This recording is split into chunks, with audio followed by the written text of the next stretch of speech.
Base rito sa x-ray mo, sir, napakaganda naman ng x-ray mo, maliban dito sa shoulder mo. Ha? Maliban dito sa shoulder mo. Basta ano po yung sa kaso na yun. Ano nangyari sa inyo, sir, before? So, nasa Taiwan po ako dati, sir. Tapos, ang trabaho ko is sa textile, nasa Rapagam. Yung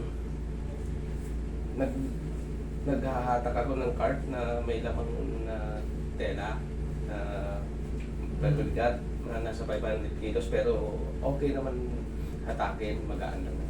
Pero may mga bulong din talaga na mabigat na. Kaya ito nung buwan ko, ang suspected ko na doon ko nakuha, sir. Sa kanong inuwi ko po, sir, may parang string ay ugat na nakakapako na pababa siya. Tapos ito ngayon, may Bumukol na. Oo.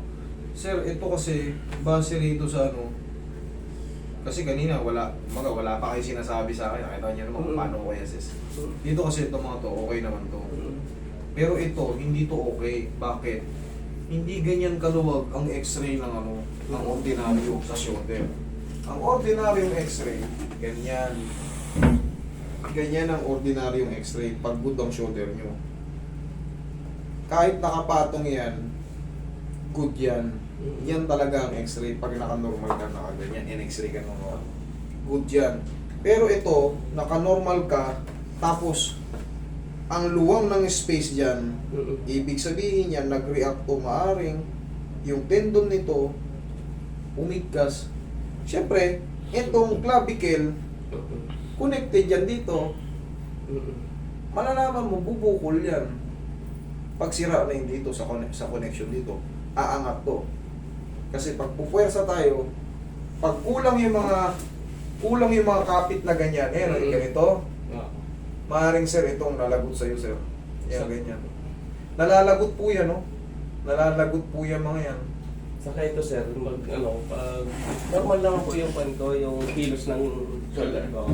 Kaya lang, pag gagawa mga martilyo kayo mga nagtataga, sakit na yan, sobrang kirot. Sobrang kirot. Tapos nung sir, mga 2016 pa po kasi ay daram-daram to nung uwi na ako dito sa Pinas, tinas ko yung sidecar na parang kwan ko yung medyo may namantag dito siya ng dugo. Pero nawala din. Oo. Alam mo ibig sabihin nito, sir? May nadami sa before. Siyempre, malalaki yung kinakana mo nun. Mga 500 kilos eh. Eh, ang ilang kilo ka? Kwan lang po, 65. 65. Possible na kayanin mo, kung buhat possible na kayanin mo 65 ka hanggang 70. 70. Ganyan. Doble sa weight na. Ayan natin. Lamang ng konti sa weight natin. Pero kung hatak naman, kung may gulong naman, siguro mga 250. Pero kung 500, pag mabigat na yung gulong yan, pag pinilit mo yan, mga ngapunit yan pag na-overstretch yung ano mo. Kasi basa yung mga tela namin, sir. Eh pag basa, mabigat. Mas mabigat. Mas mabigat. Kaya Ito ngayon, sir, based dito sa kapa natin ngayon, kahit ikaw kapain mo, yung muscle mo less na. Opo. Mas manipis na siya kumpara rito. Ito, may awang. Sir, may awang. Ang baba nito, sir. Sir, malamang nagkaroon ka ng mga tissue problem before. Na hyperextend to, na punitan to. Ayan, Ngayon, sir, kasama na yung balakang ko, yung bewang ko hanggang dun na sa may kanang... Sige, normal mo lang, normal mo lang. Ayan, Dito ka ngayon sa kabila. Ganunin mo. Kahit ikaw nang bumaba, mas manipis na to. Ngayon, pagka na-damage, kasi yung mga tendon natin or ligaments, magre-react yan sa muscle. Kasi yung muscle nakakapit sa tendon, maaaring mag-delay yung development niya or hindi na hindi na siya makalaki. Maaaring matunaw pa siya katagalan. Ngayon dito, ang nararamdaman mo hanggang saan, sir? Ito po, buo ko ito, tapos hanggang doon na sa may kanang Paan? basta ngayon may kwan na rin to, may masakit na rin dito sa parang step na rin po dito sa kanang. Sige. I-reset ko yung katawan mo, sir, ha? 2016 total, matagal naman na yan eh. Kumbaga, pero sir, hindi, kumbaga, wala sa timing yung ano mo, yung buto mo. Nakita mo ang baba, ang laki ng spacing sa gitna. Hindi dapat gano'n ng x-ray. Pero dyan sa balakang mo naman, maganda yung x-ray mo, pati yung sa may singit mo, maganda. Yung sa may tawag Ano, dami na lang dito, sir, kung ano, yung mga nararamdaman ko dyan. Sa katagalan po ng panahon, na lumilipas, sa mga daily works natin, mga pinagtatrabaho natin, kahit wala kang ganito, sa mga trabaho natin, sumasakit ang balakang natin. Ako wala akong ganyan, pero nagtatrabaho ko. Sumasakit din po ang balakang natin. Kahit yung mga nag-opisina na hindi pwersado, sumasakit din ang balakang yan. Ganun po talaga. Kasi kulang tayo sa mga stretching, kulang tayo sa mga ano. Diba? Tama ako. Kahit hindi related yung pagbubuhat, sabi ko na nga, mga nag-uopisina na lang, bihirang magbuhat yan, puro computer lang. Pero sumasakit din ang balakang yan, mga likod yan. Kasi sa mga movement natin, meron tayong kakulangan.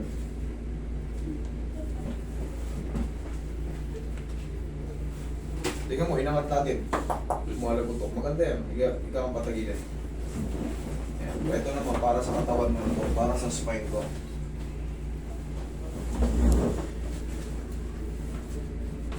Minsan nga sa pagtulog lang eh, mga mali-maling posisyon eh. Pag-ising natin sa umaga, parang ang bigat ng katawan natin ah. Natulog ka lang ah. Diba? Minsan kasi ang sarap ng tulog natin, 4 na oras tayo nakaganon. Kung nakayukyot na 5 oras tayo nakaganon, siyempre, subukan mong tumayo ng 1 oras na isang posisyon lang pag di ka nangawit. Kabilang side. Ramdam ko, sir, kulang na rin sa, ano, pag sinumpong, kulang sa oxygen yung kwan ko, paghinga ko. Breathing mo, Nahihirapan ako. Dapa. Tuturuan kita ng mga ano.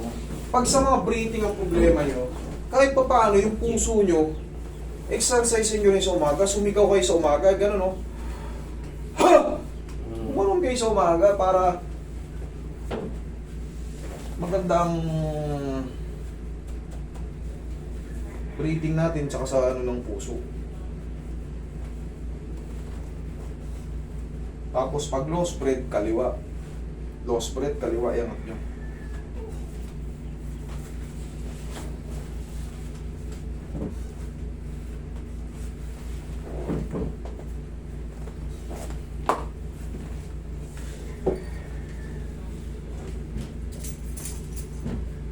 Ito sir, ipupush up natin to sir ha. Tuturuan kita kung paano push up ha. Sige, sir. Para makarecover yung muscle mo.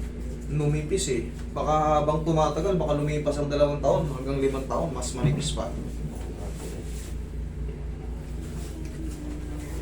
Patama mo ito niya. Dating ng araw, babagsak sa anong sakit. Hindi. Ano yun? Ligaments problem yun. Hindi yun. Wala kang dapat ipag-alala dyan. Malayo sa ano yan. Pero yung sa breathing, yan ang ano. Pero hindi cause yun dun sa clavicle. Sa mga ano yan, sa spine. Alam niyo ba, sir, ano, pinatherapy pa namin po siya. Ganun, para makarecover lahat. Kasi pag hindi balance, walang manipis yun sa kabila, makapal yun sa kabila. Eh di ibig sabihin may problema yun, kailangan yung makarecover. Inayos ko na yung position nung, tapos turuan ko siya ng mga push-up. Mga simpleng push-up lang naman. Okay, dihaya. Hindi ka naman mahihirapan sa ituturo ko. Kasi mo lang siya. May drone. Nagkakaroon ba ng pectus yung paa mo?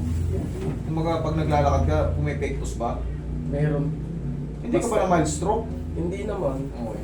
Yun ang kinukuhan ko eh. Baka nasa kalahati. May napapansin kasi ako sa ano mo, sa kilos mo, parang umiigkas yung isang paa niya eh. Parang maliit lang, gumagano.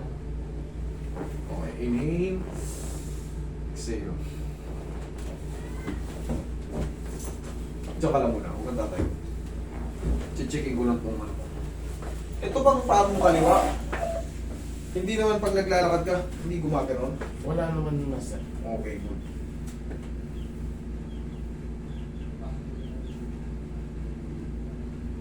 Okay, good.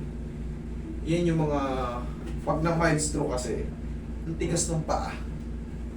Hindi makontrol. Pag nagaganyan niya, no, isa, umaga, sa amin, sa ganito kasi ano, yung mga therapist, nauobserbahan namin yung bawat movement nyo.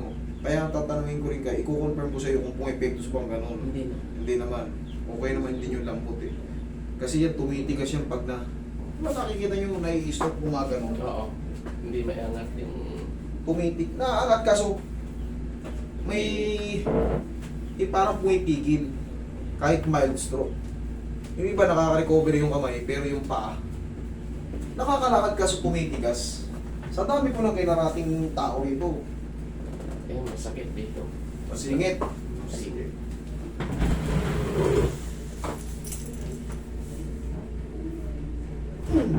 Bitaw mo rin. Yun. Relax na. Yari na yan. Umangat. Okay. Tapos titira natin ng magic pau. Baka na yung pau. Pag gagamitin nyo yung pau, ito yung bilhin yung pau. Pau liniment. Halugin nyo muna pag gagamitin nyo. Para yung kapangyarihan ng pau ay lahat ay lumabas.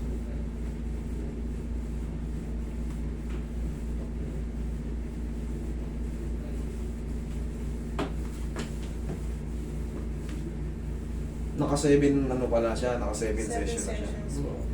Okay, huwag nyo lang sabihin mo sana, basta 7 session. Sana sa akin, sana isa lang. Sa master. Nagpunta pa nga po kami, sir, dun sa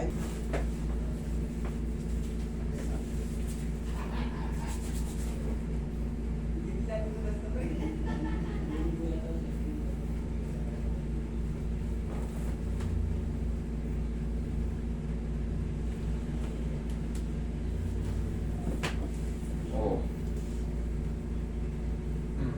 Tapos, ganito. Sir, ganito yung sinasabi kong push-up. Tayo ka. Ganyan lang. Ito nga. Tingnan mo kung kayang-kaya mo. Sige. Bak. 1, 5 lang. 2, 3, 4, 5. Sa loob ng 2 buwan, ang ganda na ng katawan mo. Nasasaktan ka hindi? Kaya. May konting kirot, master. Konti lang. Kayang-kaya naman. Kaya na kaya. Basta 5 lang araw-araw ha. Sa una, syempre, pag nag-exercise tayo, ang goal natin dyan, mamaga yung muscle. Sumakit siya. Kasi ang kasunod nun, May palit na siya. yes, magdi-develop siya. Kasi pag hindi sumasakit yung muscle natin, nag-workout tayo, hindi mamamaga, hindi lalaki yung muscle.